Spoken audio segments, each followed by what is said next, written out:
erga YouTube keenya monetize gochisiifanne yookiin immoo erga YouTube keenya birrii yookiin doolara lakkaa'u eegalee akka birriin sun akkaawuntii keenya irra yookiin immoo bank akkaawuntii keenya irra nu galuuf dirqama waan afur keessa darbuu qaba jechuudha yookiin immoo waan afur kana gochuu qabna jechuudha. Kun akkuma argitanii yoon dashboard YouTube kiyya irra seenee ilaalu YouTube kiyya doolara 10 ol naaf hojjeteera. Kana jechuun erga monetize godhee doolara kana hojjeteera jechuudha. Doolaritti kana garuu baafachuuf yookiin immoo doolara sana akkaawuntii koo irratti galchachuuf maal gochuun qaba jechuudha. Dirqama Google AdSense faana connect goone formii nurraa barbaachisu guunne birriin as YouTube irra jiru kun yookiin immoo doolarri YouTube irra jiru kun akka directly akkaawuntii keenya irratti nuuf darbu gochiisuu qabna jechuudha. Kanaaf seeraan na hordofaa jechuun barbaada.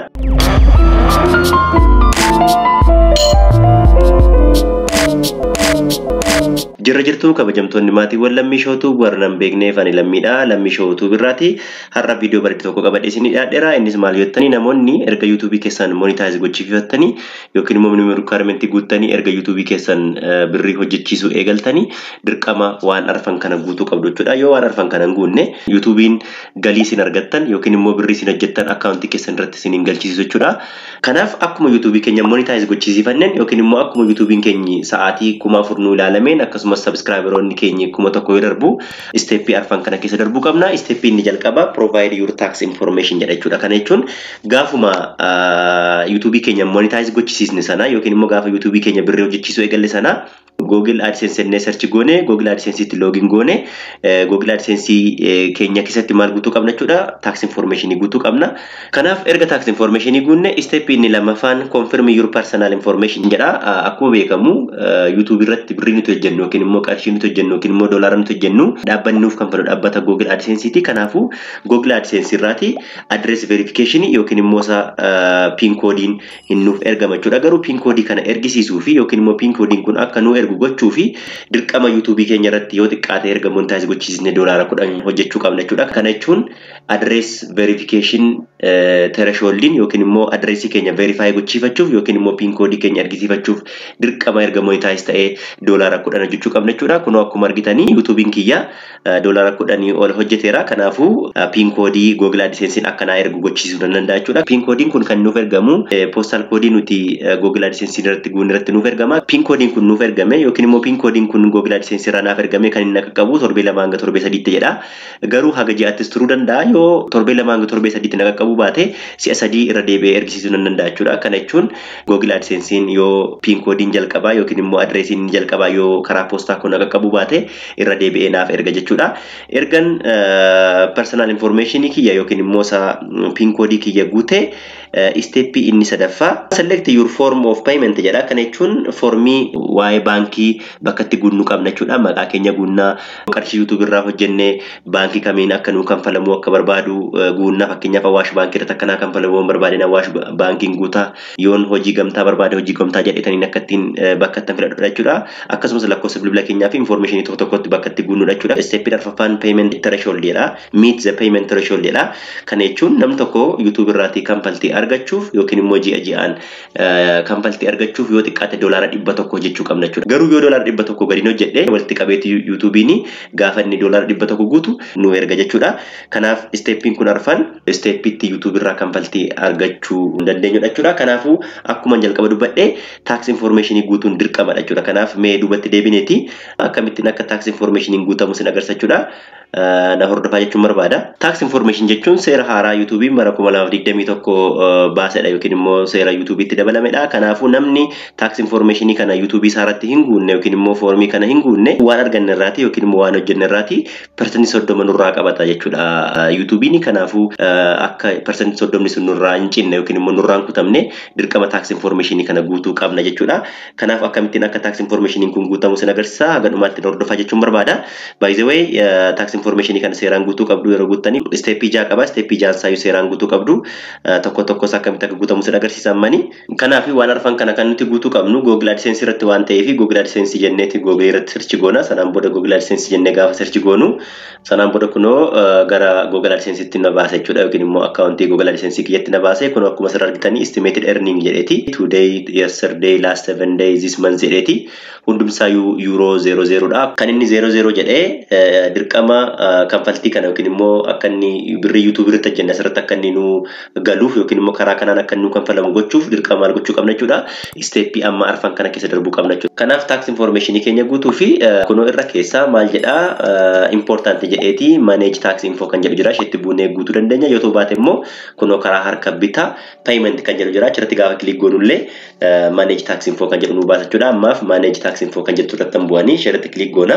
Isheerratti erga kilik gooneeti interfeesii kan nu baasa. Maal jedhaa submit a tax form as soon as possible jedhaa. Ishee jalammoo kunnoo bataniin add tax info jettu jirti. Isheerratti buuna.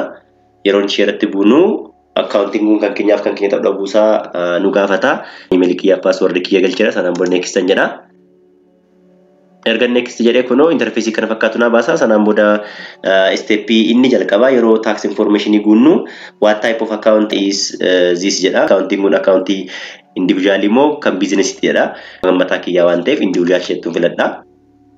Kanaaf YouTube channel keessan kan individual kan nama dhuunfaa ta'e individual filattu yookaan business ta'e immoo yookiin immoo kan dhaabbata ta'e immoo entity yookiin immoo individual sheet filattu jechuudha. Sanaan booda next kan jettu jirti sheetti buutu. Yoo next jettanii formii biraa nu baasa. Are you citizen or resident of United States jedha. Lammii Ameerikaati ati yookiin immoo jiraata Ameerikaati jedha.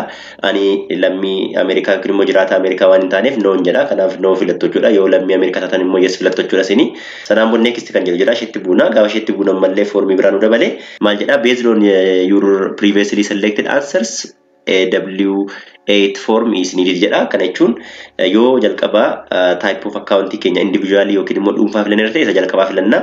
Yoo immoo business filanne irratti immoo isa lammaffaa filanna jechuudha. Kanaaf ani kan hin filadheeru type of accounting kiyya individually jedheen filadheera waan ta'eef kanaaf ishee jalqabaa filadha jechuudha. W8 BEN isheetti filanna jechuudha. Yoo immoo accounting keenya kan business yookiin immoo nan individually filanne irratti immoo ishee lammaffaa kana filanna jechuudha. Kanaaf ishee jalqabaan filadhaan amma individually waan ta'eef sanaan booda start W8 BEN form kan jedhu kanatti buuna. Isheetti gaafa buunu interfeesii kana fakkaatu nu baasa. Name of individual jedha. Maqaa keenya numtuu nu galcha. Sanaan booda DBA name kan jedhu jira. Ishee sana optionalidha. Guutuu dhiisuu dandeessu. Inni itti aanu country or region of citizenship jedha. Kanaaf lammummaa keenya guunna lammaffaarratti. Ani lammummaan kiyya amma Itoophiyaa waan ta'eef Itoophiyaa barbaadee filadha jechuudha. Itoophiyaa filadheera. Sanaan booda gad harkiseetaniini TIN number fi social security number nagaachaa jira. Lamaan isaayyuu garuu optionally waan ta'eef biraan darbanii yoo qabaattan guutuu dandeessu jechuudha. Ani qabu waan ta'eef otuma guutiin sana next jedha. Yoo next jedhu gara step itti aanutti na fudhata. Sanaan booda country or region of residence jalqaba filadheera. Itti aansee street address jedha.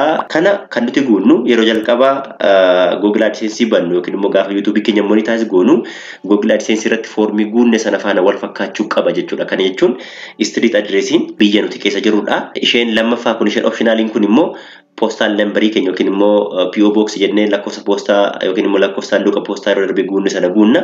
Postal koodiin immoo postal koodii biyya nuti keessa jirruuti. Fakkeenyaaf an amma otoon hawaasa jiraadhe hawaasaan postal koodiin qabu waan ta'eef 000 jedheen guuta. Yoo Finfinnee ta'e immoo 1000 jedheen guuta.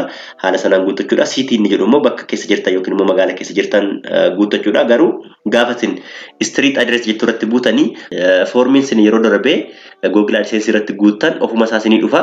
Amma fakkeenyaaf ani kunoo asirratti street address jettu irratti kilik godha. Sanaan booda kunoo formiidhaan yeroo darbe guute ofuma isaa dhufa jechuudha. Kunoo kan kiyya amma automatically naa galeera. Erga kun naa galee mailing address is the same as permanent residence address kan jedhu jira.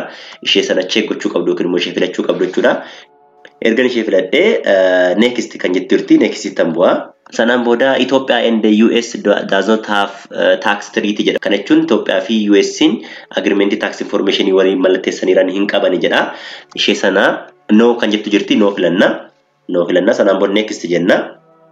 Sanaan booda kana nuuf baasa document preview jedha. Documentii nuti guunne suni yookiin immoo formiin amma nuti guunne suni sirrii ta'uu dhabuusaa irra deebii check godhi jedha. Kanaaf kunoo karaa harka mirga formiin hin jira. Sanarratti gaafa click gootanii document sanarratti gaafa click gootanii formii amma guunne sana display ni godha. Sana laallee waan dogoggora yoo jiraate duubatti deebinee akka ilaalluuf carraa nuu kenna jechuudha. Kanaaf kunoo karaa harka mirgaa mallattoo documentii sanatti yoo buune documentii kana nu baasa jechuudha. Download godhatanii ilaala. Formii amma guunne sana nuuf baasa jechuudha. Formiin suni irra deebinee sirrii ta'uu dhabuusaa ilaallee check gochuu qabna jechuudha. Maaliif jennaan wanti nuti guunnu waan sirrii ta'uu waan qabuuf yookiin immoo information sirrii ta'uu waan qabuuf jechaadha. Erga dokumentii kana cross check goonee foormii nuti guunne dokumenticha irratti sirrii yoo ta'e as deebineeti Google AdSense irratti deebineeti I confirm that kan jedhu sanatti buuna jechuudha. Ishee filanna. Erga ishee filannee gadi dhufneeti next kan jedhu jira. Next itti buuna. Sanaan booda inni shanaffaa certification jedha. Kana jechuun certificate qopheessee nu kennuuf jira jechuudha Google AdSense-ni. Sanaan booda are you the person named in tax identity section signing this form jedha. Namni asirratti foormii guutte kun sumadha jechaa jira. Yes I am a person kan jettu sana filadha. Sanaan booda kana filadhee full legal name jedha. Maqaa keenya akka kakayyutti yoo qubee guddaatiin barreessan bareedaadha. Maal jennaan certificate nu kennuu jira waan ta'eef certificate kana qubee guddaatiin akka nu barreessu yoo barbaanne qubee guddaatiin barreessina jechuudha. Maqaa keenya sirrii asirratti guunna jechuudha. Full name keenya asirratti barreessina. Kan kiyya amma lammii jedheeni maqaa abbaa kiyyaaf akka kayyuu kiyyas dabaleen barreessa jechuudha. Kunoo barreesseera argan barreessee next kan jettu jirti isheettan bu'a jechuudha.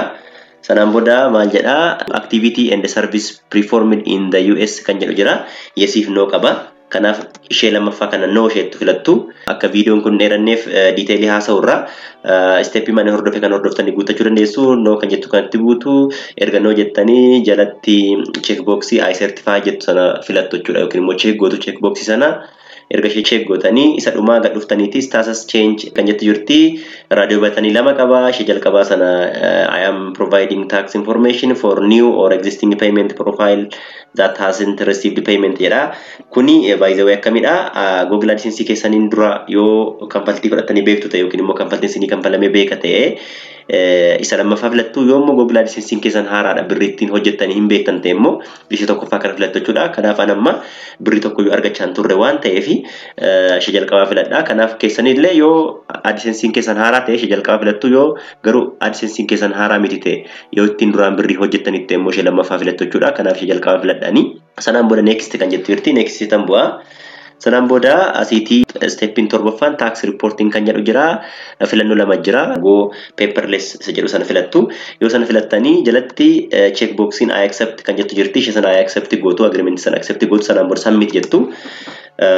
Steppii sana guunnee finneerra jechuudha. Kuno maannaan jira your tax information for United States has been accepted jedha. Status jedhee kuno approved jedha jechuudha. Information asirra jiru kun information ani sila guutedha jechuudha. Guyyaan ani guute kuno guyyaan sun illee jira. Maqaan kiyya hin jira. Kana qofa miti kuno asirraan additional document bakka jedhutti yoo guutanii certificate nu kenna jechuudha Google'ini. Kanaaf certificate of non US activity kan jedhu irratti yoo click goone download naan jedha. Download an godha certificate sana sanaan booda mee nan bana gaafan bana ilaalu certificate of no US activities jedha. Kanaaf certificate kana Google AdSense tu na erge jechuudha. Kun akkuma argitan Google jedha. Maqaa kiyya akka kayyuutti jira. Guyyaa itti certificate kun naa kenname faana na erge jechuudha. Akkasitiin Google'in tax information guutuu kiyya certificate na erge jechuudha. Sanaan booda deebi'een duubatti deebi'een gaafan email seenu email kiyya irratti illee kunoo Google payment jedheeti. Google payment your tax information has been approved jedhee email kiyya irratti illee na erge jechuudha. Yoon banee ilaalu your tax information has been approved kan jedhu message na erge jechuudha. Kanaaf na fudhatameera jechuudha.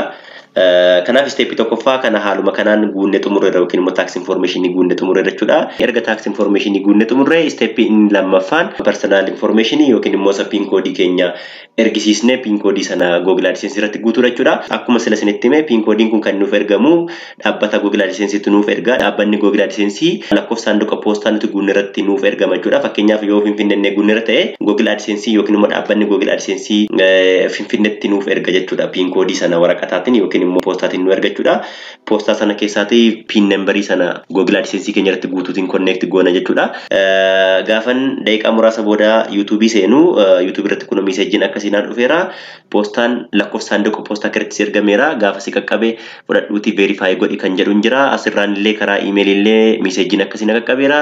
Akkasumas karaa Google AdSense payment kan jedhu jala seeneen gaafan verification check jedhu irra seenu PNC ergineerra PNK verify godhi jedha. Kunoo bakka saanduqa kanatti yoo piiniin keenya nuuf ergame piinii nu ergama sana asirratti guutuutiin verify gochisiisna jechuudha adreesii keenya. Kun akkuma asirraa argitanii poostaan si ergameera torbee 2 hanga 3 keessa qaqqabanaan jedhaniiru si'a 3 irra deebinee ergisiisuu ni dandeenya poostaa kana yoo nu qaqqabuu baate jechuudha.